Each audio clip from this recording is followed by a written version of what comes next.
प्यारे साथियों नमस्कार। स्वागत है आप सभी का एक और नए वीडियो में। यह वीडियो एसएससी जीडी के लिए मोस्ट इम्पोर्टेंट रहने वाले हैं। इस वीडियो में जो देखने वाले हैं जीके जीएस के टोटल 20 क्वेश्चंस, और यह एक वीकली मॉक टेस्ट है जो कि फ्री ऑफ कॉस्ट आपको RWA ऐप पर मिल जाएंगे। और यह साप्ताहिक मॉक टेस्ट होता है जो एसएससी जीडी 2026 की तैयारी कर रहे हैं उसके लिए मोस्ट इम्पोर्टेंट रहने वाले हैं। तो यह 2 नवंबर 2025 का जो टेस्ट है उसका जीके जीएस का सॉल्यूशन है। अगर आपने यह टेस्ट दिए हैं यानी अटेम्प्ट किए हैं तो आप में को जो है जीके जीएस में कितना नंबर आया आप वो कमेंट जरूर कीजिएगा।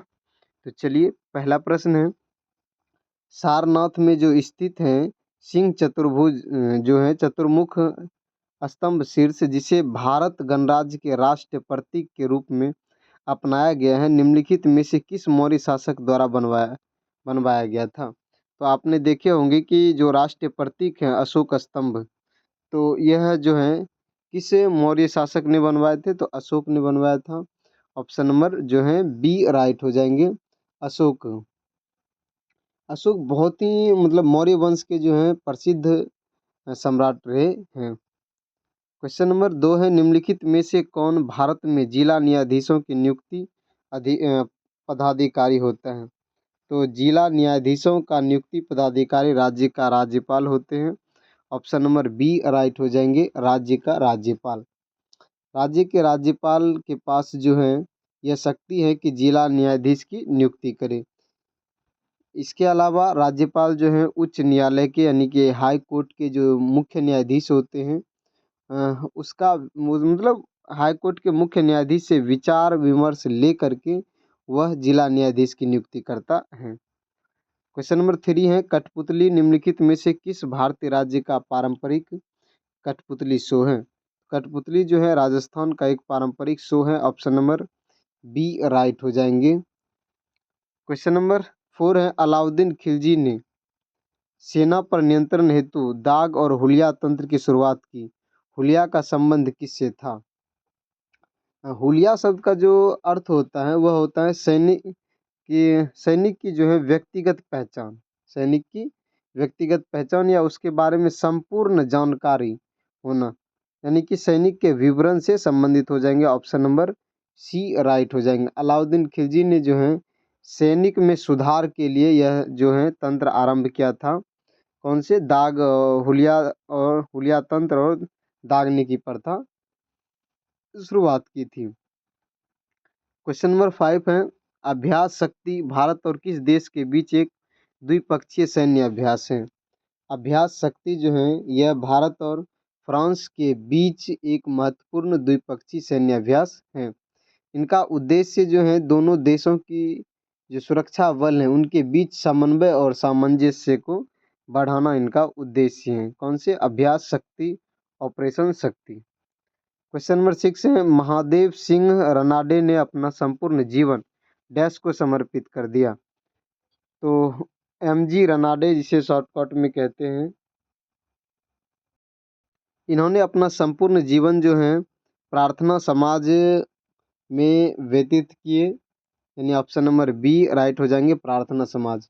MG रनाडे जो थे एक ये महान समाज सुधारक रहे और एक न्यायविद थे। इन्होंने अपना जीवन का अधिकांश समय जो है प्रार्थना समाज को समर्पित कर दिया। उनका उद्देश्य था कि समाज में क्या लाना, धार्मिक सुधार लाना। क्वेश्चन नंबर 7 है, निम्नलिखित में से कौन सी मानवीय गतिविधि वायुमंडलीय जो है कार्बन डाइऑक्साइड के स्तर में वृद्धि में सर्वाधिक योगदान करती है। तो कौन करती है सर्वाधिक योगदान, तो जीवाश्म ईंधन का जो दहन है इसके कारण जो है बाहरी वातावरण यानी वायुमंडल में जो है कार्बन डाइऑक्साइड के स्तर बहुत ज़्यादा मात्रा में बढ़ रहा है। इस बढ़ने का सबसे ज़्यादा जो कारण वो जीवाश्म ईंधन जो है उसका दहन है, उसको जलना है, जिससे कि बड़ी मात्रा में कार्बन डाइऑक्साइड गैस निकलती है। क्वेश्चन नंबर 8 है, केंद्रीय शिक्षा मंत्री द्वारा किस भारतीय संस्थान को आधिकारिक तौर पर संवत विश्वविद्यालय संस्थान के रूप में जो है अनुसूचित किया गया। तो किस कौन से तो भारतीय फिल्म एवं टेलीविज़न संस्थान जो है पुणे को, उस संस्था को जो है केंद्रीय शिक्षा मंत्रालय के द्वारा संबद्ध विश्वविद्यालय संस्थान के रूप में मंजूरी दी है।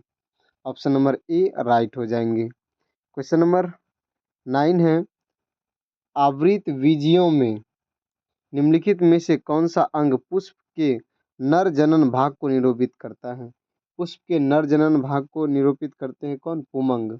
ऑप्शन नंबर सी राइट हो जाएंगे, पुमंग।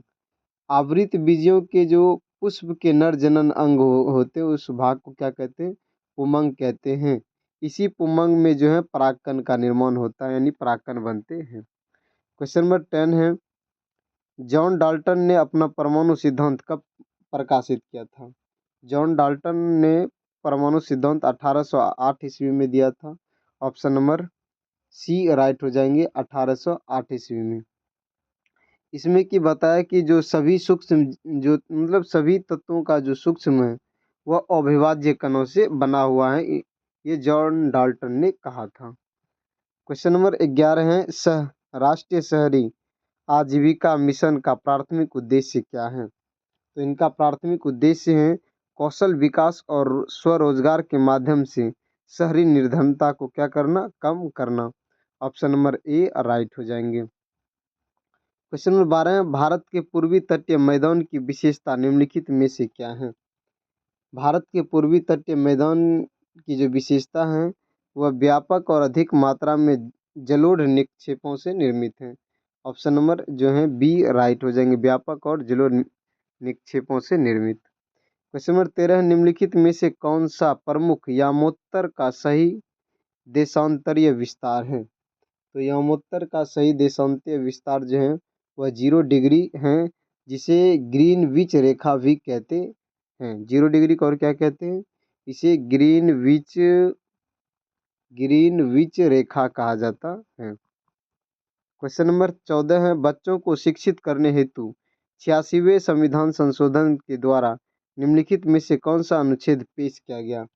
जो 86वां संविधान संशोधन हुआ था उसमें जो है 6 से 14 वर्ष के बच्चों को शिक्षा अनिवार्य किया था अभिभावकों के द्वारा। तो यह अनुच्छेद जो है 51 के ए का के में जोड़ा गया। ऑप्शन नंबर डी राइट हो जाएंगे। क्वेश्चन नंबर 15 है, यज्ञ वर्मन, शार्दुल वर्मन और अनंत वर्मन निम्नलिखित में से किस राज्य के राजा थे? तो ये जो कंजौर के मोखरी थे वहाँ के ये राजा थे, यज्ञवर्मन, शार्दुल वर्मन और Anant Varman. Option number D right हो जाएंगे। क्वेश्चन नंबर 16 है, हाल ही में विमोचित पुस्तक इंक, सैफरन एंड फ्रीडम के लेखक कौन है?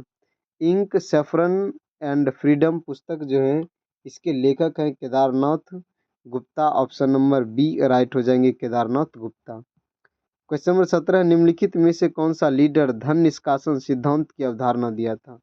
धन निष्कासन के सिद्धांत जो है दादा भाई नेरोजी ने दिए थे। ऑप्शन नंबर डी राइट हो जाएंगे, दादा भाई नेरोजी, इन्होंने ही प्रकाशित किया था। क्वेश्चन नंबर 18, बंगाल का विभाजन आधिकारिक तौर पर किस वर्ष हुआ? बंगाल का विभाजन जो है 1905 में हुआ था। ऑप्शन नंबर डी राइट हो जाएंगे, 1905 ईस्वी में। क्वेश्चन नंबर 19 है, कौन सा अनुच्छेद राष्ट्रपति के पद की स्थापना करता है? तो कौन से राष्ट्रपति पद की स्थापना, इसी को HW दे दिया जाए। ये रहा HW। इसका जवाब आपको कमेंट बॉक्स में देना है कि ये पद जो है राष्ट्रपति का पद किस आर्टिकल में है। ऑप्शन ए है 53, बी है 52, सी है 75 और डी है 74। इसका जवाब आपको कमेंट बॉक्स में देना है। बाकी क्वेश्चन नंबर 20 है, निम्नलिखित में से कौन सा भारत में बिजली उत्पादन का सबसे बड़ा स्रोत है? बिजली उत्पादन का सबसे बड़ा स्रोत क्या है? तापीय ऊर्जा है। ऑप्शन नंबर डी राइट हो जाएंगे, भारत में सबसे बड़ा स्रोत है तापीय ऊर्जा। ठीक है, तो HW भी मिल गया। बाकी अगर आप दिल्ली पुलिस कांस्टेबल की तैयारी कर रहे हैं तो फ्री वीकली मॉक टेस्ट जो RW ऐप पर होता है उसमें टोटल 50 यानी 50 क्वेश्चंस पूछे जाते हैं, उसका डिटेल सॉल्यूशन हम इस चैनल पे अपलोड कर दिए हैं। साथ ही अगर आप कर रहे हैं CHSL की तैयारी और एग्ज़ाम है आगे, तो 2 तारीख यानी 2 नवंबर को जो RW ऐप पर GS का पेपर हुआ है उसका हम डिटेल सॉल्यूशन भी डाल देंगे, ठीक है। तो आप वो भी ज़रूर देखिएगा, बिल्कुल ये पेपर जैसा होने वाला है। Thank you.